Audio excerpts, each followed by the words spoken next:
안녕하세요. 북리지 김성민입니다. 오늘 프루사 슬라이서 23번째 강좌는요. 전문가 모두 두 번째 시간으로 가져보도록 하겠습니다. 바로 들어가 보도록 하겠습니다. 출력 설정에서 인필 부분에 있는 노란색과 빨간색에 해당하는 기능들을 소개를 해드리도록 하겠습니다. 가장 먼저 한글 번역도 안 되어 있네요. Length of the infill anchor라고 되어 있는 부분인데요.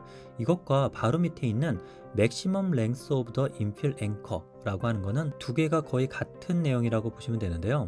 여기는 infill anchor가 무엇인지는 바로 슬라이싱 결과를 보고 말씀드리겠습니다. 중간으로 가서 인필 패턴을 한번 확인해 보겠습니다. 자, 프루사 슬라이서에서는 인필이 따로따로 끊어진 게 아니라 이렇게 인필이 연결되어 갖고 나오는 게 기본 디폴트로 나오는데요. 이것은 바로 인필 앵커 때문에 그렇습니다. 초반에 보면 여기에 이렇게 인필 선이 있고 이렇게 삐죽 나온 데가 있습니다. 이쪽도 그렇죠? 여기도 인필이 있는데 이렇게 시작됩니다. 이 부분이 바로 앵커, 인필 앵커라고 합니다. 이 부분을 0으로 두면 0의 결과는 이렇게 나옵니다. 아주 깔끔하게 떨어지죠? 어떤 분들은 이런 걸 더 선호하실 수도 있을 것 같습니다. 이런 인필 앵커가 있는 이유는 인필의 시작과 끝이 그냥 뾰족하게 딱 닿아 있는 것보다 면적으로 좀 넓게 있는 게 좀 더 외부 힘으로부터 또 강하게 버틸 수 있고 이동 후 압출량 감소 현상이 있을 때 압출량 안정화하는 그런 역할도 해주게 됩니다. 저는 이 값을 그냥 디폴트 값으로 놔도 무관한 것 같습니다. 그리고 바로 뒤에 있는 Maximum Length of the Infill Anchor라고 되어 있는 값을 0으로 한번 바꿔보겠습니다. 그러면 방금 전하고 차이가 날 텐데요. 그걸 한번 확인해 보겠습니다. 네, 바로 연결되어 있던 게 끊어졌다는 것을 아시게 될 겁니다. 여기가 이렇게 연결되어 있었는데 끊어진 거죠. 그래서 인필이 함께 연결된 부분들이 얼마 길이까지 연결을 시킬 것이냐를 나타내는 건데요. 이와 같이 인필을 연결하거나 끝에 벽면과 닿는 연결 부위를 만들 때 사용하는 것이 바로 인필 앵커라고 보시면 되겠습니다. 다음으로는 이번에 2.3 버전에서 처음으로 소개하고 있는 아이어닝 기능입니다. 이거는 큐라를 사용해 보셨던 분이라면 굉장히 익숙한 기능인데요. 먼저 결과를 보도록 하겠습니다. 제가 플레이터에 이렇게 아이어닝을 하는 것과 하지 않는 것을 하나씩 비교를 해서 출력을 해보려고 하는데요. 상단 레이어가 움직이는 걸 보면요. 이렇게 출력이 되고요. 아주 세밀하게 하나씩 추가적으로 이렇게 덮어버립니다. 그냥 일반 출력은 이렇게 하고 끝인데 이렇게 덮으면 어떻게 달라질까요? 한번 출력 영상을 보고 오도록 하겠습니다. 네, 방금 전에 출력이 끝났습니다. 한번 보겠습니다. 네, 이쪽은 아이어닝을 한 거, 밑에는 아이어닝을 안 한 거겠죠? 네, 이렇게 나왔습니다. 네, 출력한 결과를 보니까 그냥 일반 출력에서는 위에 상단에 노즐이 지나간 흔적들이 보이는데요. 아이어닝을 하게 되면 그 부분이 굉장히 매끈하게 바뀐 걸 알 수 있습니다. 물론 완전히 거울면처럼 깨끗하게 바뀌지는 않는데요. 그래도 거칠거칠했던 부분이 상당히 매끈한 형태로 바뀌게 됩니다. 그래서 상단 표면이 매우 중요하다라고 할 때는 아이어닝을 써서 그것을 보완하는 경우도 많이 있습니다. 이 아이어닝에는 몇 가지 항목이 있는데요. 첫 번째는 Enable Ironing, 아이어닝을 할지 말지를 결정해 주는 건데요. 이거를 켜게 되면 앞서서 아이어닝이 안 되어 있던 이 부분도 아이어닝 슬라이싱이 진행된 것을 확인할 수 있고요. 그리고 아이어닝이 맨 상단만 아이어닝이 되느냐, All Top Surface라고 돼 있어서 계단식으로 모델링이 만들어져 있다 라고 하면 모든 계단 위마다 다 아이어닝을 하는 설정이 All Top Surface라고 하는 이 기능이고요. 제가 이를 위해서 모델링을 하나 가져왔는데요. 이 모델링 같은 경우에는 가장 최상단은 여기지만 평평한 이 부분도 탑이거든요. 그래서 두 군데가 탑으로 존재합니다. 이쪽에도 지금 아이어닝이 되어 있는 것을 확인할 수 있고요. 그 다음에 여기 이쪽 부분에도 아이어닝이 진행이 됩니다. 이렇게요. 하지만 All Top Surfaces가 아니라 두 번째 Top Most Surface Only를 선택했을 때는 이와 같이 아래쪽에 있는 탑은 아이어닝이 안 된 채 위쪽에 있는 탑에만 아이어닝이 되는 것을 확인해 볼 수 있습니다. 그리고 마지막으로 All Solid Surfaces가 있는데요. 이거는 제가 해봐도 그냥 All Top Surfaces와 크게 차이를 모르겠더라고요. 동일한 것 같은데 뭐 특정한 상황에서는 이게 발동을 하는 것 같습니다. 프로사 사이트에 있는 매뉴얼에 봐도 이게 잘 작동하지 않을 수가 있다. 그리고 모든 레이어마다 아이어닝을 한다라고 얘기를 하고 있는데 뭐 그렇게 관찰되진 않았습니다. 네, 그래서 이거는 그냥 무시하도록 하고요. 두 개만 잘 사용해 주시면 되지 않을까 싶습니다. 그리고 플로우 레이트이라고 되어 있는데요. 디폴트 사용을 권합니다. 플로우 레이트라는 것은 아이어닝이 그냥 표면을 왔다 갔다 노즐만 이동하는 게 아니라 아주 미세하게 압출을 하면서 이동을 하거든요. 그래서 이전에 널찍널찍하게 압출할 때 있었던 사이 틈 같은 거를 다림질 하듯이 밀면서 압출량으로 또 채우면서 진행되기 때문에 표면이 맨들맨들하게 되는 거죠. 그래서 이 플로우 레이트 값은 너무 뭉뚝하게 또 지저분하게 아이어닝이 됐다 할 경우는 플로렛이 좀 높아서 그럴 수 있거든요. 그러면 이 값을 좀 낮춰 보시고요. 중간이 밑에 있는 거친 부분이 비쳐 보인다 할 때는 플로렛이 낮기 때문에 조금 높여 주시면 되겠습니다. 스페이싱 비트윈 아이어닝 패시스도 비슷합니다. 네, 간격을 갖다가 조정하는데요. 저는 그냥 디폴트 상태로 놓아 쓰는 게 좋은 것 같습니다. 다음으로 출력 시간 단축입니다. 출력 시간 단축하기 위한 아이디어를 낸 건데요. 이거는 일반적으로 많이 쓰는 0.2mm 레이어에서는 거의 사용할 수가 없고요. 0.1mm 레이어 시크니스로 출력할 때 0.2보다 출력 시간이 2배나 증가하잖아요. 그런데 이거를 해주게 되면 인필 같은 경우는 두 레이어마다 하나씩 혹은 세 레이어마다 하나씩 하면서 바뀌기 때문에 인필 시간에 비례하여 출력 시간을 줄일 수 있습니다. 자, 먼저 레이어 하이트를 0.1로 한번 바꿔보겠습니다. 자, 그렇게 되면 출력 시간이 2시간 37분이 나옵니다. 그런데 이것을 레이어 하이트는 그대로 둔 채 출력 시간을 줄여보도록 하겠습니다. 다음 레이어마다 결합, 이 부분을 지금 매 레이어마다가 아니라 그를 2개 레이어 그리고 3개 레이어까지 가능하겠네요. 3개는 0.3 레이어가 되니까요. 인필을 매 0.1마다 해주는 게 아니라 0.3이 올라갔을 때 한꺼번에 0.3을 해주는 방식으로 시간을 줄여주는 기능을 뜻합니다. 자, 한번 보겠습니다. 0.3을 했을 때 시간이 2시간 16분으로 줄어들었죠. 한 20분 정도 줄었나요?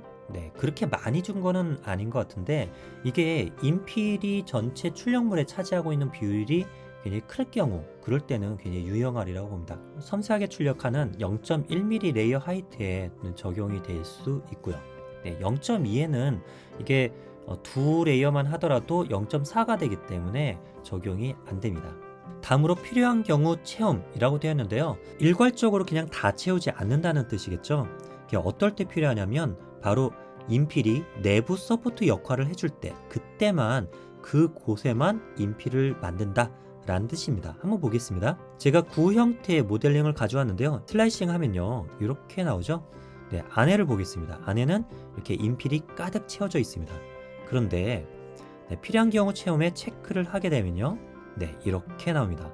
자, 이 이유는 상단에 있는 이 오보행 각도를 받쳐줄 수 있는 그 부분에만 인필이 생기는 겁니다. 자, 이렇게 되면 장점은 출력 시간을 줄일 수 있겠죠. 단점은 뭘까요? 네, 인필이 벽하고 떨어져 있기 때문에 옆에서 오는 충격, 힘에 좀 버티질 못하고 또 찌그러지거나 약할 수가 있겠죠. 그래서 이런 거 같은 경우에는 인필이 강도가 아니라 내부 서포트 역할을 하는 인필을 사용하고자 할 때 그때 사용하시면 되겠습니다. 자, 그 다음으로 솔리드 인필 간격이라고 하는 게 있는데요. 이거는 우리가 인필을 보면요 내부에 다 매 레이어마다 인필을 하고 있는 걸 볼 수 있습니다. 그런데 강도를 좀 높일 때 인필을 매번 해주는 게 아니라 여기에 설정되어 있는 레이어 간격으로 한 번은 쫙 인필이 아닌 그냥 전체 면을 덮는 거, 즉 전체 100% 인필로 하는 거를 뜻합니다. 예를 들어 5 레이어 하면 5번의 레이어마다 얘가 한 번씩 덮는 거죠. 예, 여기서 올라가면 하나, 둘, 셋, 넷, 다섯 다 덮고 하나 둘 셋 넷 다섯 다 덮고 이런 식으로 올라가는 게 바로 솔리드 인필입니다. 네, 이러면 강도가 주기적으로 좀 더 강한 인필 형태를 얻을 수 있겠죠. 어떤 경우 100%를 해주긴 그런데 조금 강했으면 좋겠다 할 때 중간중간에 이런 포인트를 넣을 때 쓸 수 있을 것 같습니다. 근데 사실 이렇게 하기보다는 그냥 전체적으로 인필 밀도를 높이는 게 좋은 게 아닐까 뭐 이런 생각도 좀 드네요. 그런데 이것과 한번 대비해서 볼 수 있는 거는 그 바로 밑에 있는 솔리드 채우기 임갭 값입니다. 이것을 한번 보겠습니다. 제가 여기에 이렇게 베이비 그루트를 가지고 나왔는데요. 베이비 그루트의 슬라이싱 결과를 보겠습니다. 슬라이싱 결과를 보면요, 아래 이런 식으로 나오죠. 자, 이거 보시면 저는 베이비 그루트 출력을 많이 했는데요. 이번에 프루사 슬라이서로 할 때 조금 특이한 부분이 나타나더라고요. 그거를 한번 공유를 드려보도록 하겠습니다. 예를 들어 저는 베이비 그루트 출력하고 나서 목 부분이 자주 부러졌었습니다.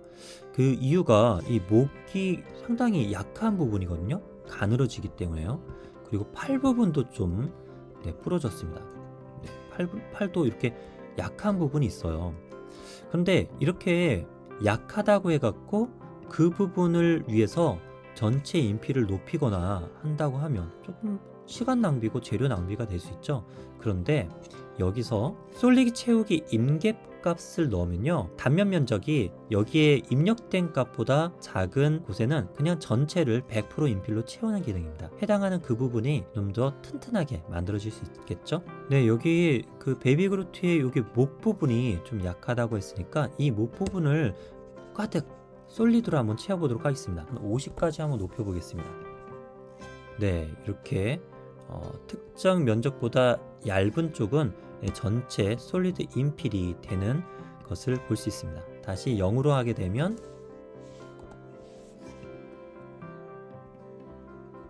이렇게 원래 정상 인필로 바뀌는 것을 볼 수가 있겠습니다. 이거는 좀 유용할 것 같습니다. 좀 부러지기 쉬운 약한 부분에만 인필을 알아서 자동으로 100%로 채우게 되니까요. 그래서 저는 위에 거보다는 밑에 거를 자주 쓸 것 같고요. 채운 각도 같은 경우는 간단하죠. 밑에 있는 솔리드 이 채우는 요 각도를 뜻합니다. 이거는 인필도 그렇고요. 인필 선도 채운 각도에 의해서 진행이 되는데 이거는 45도로 지금 되어 있죠. 밑에와 인필이 어떻게 변하는지 보겠습니다. 이 값을 45도가 아니라 0으로 두면요, 인필도 바로 이렇게 직각으로 되어 있고요. 여기 밑에 있는 부분도 0도로 해서 수평으로 그어진 걸 볼 수 있습니다. 그래서 특정 패턴이 어떤 특정한 방향으로 나와야 된다 할 때는 채용 각도를 45도가 아니라 0이나 90도 이렇게 바꿔서 쓰시면 되겠습니다. 네임택 같은 거 만들 때 사용하면 되겠죠. 그래서 상단에 있는 글자 패턴 모양을 갖다가 일률적으로 45도가 아니라 반듯하게 만들 때 이 값을 사용하시면 되겠습니다. 다음으로는 브릿지 각도라는 겁니다. 지난 시간에 브릿지에 대해서 할 때 브릿지 보시면 이렇게 올라가는 거 보이시죠?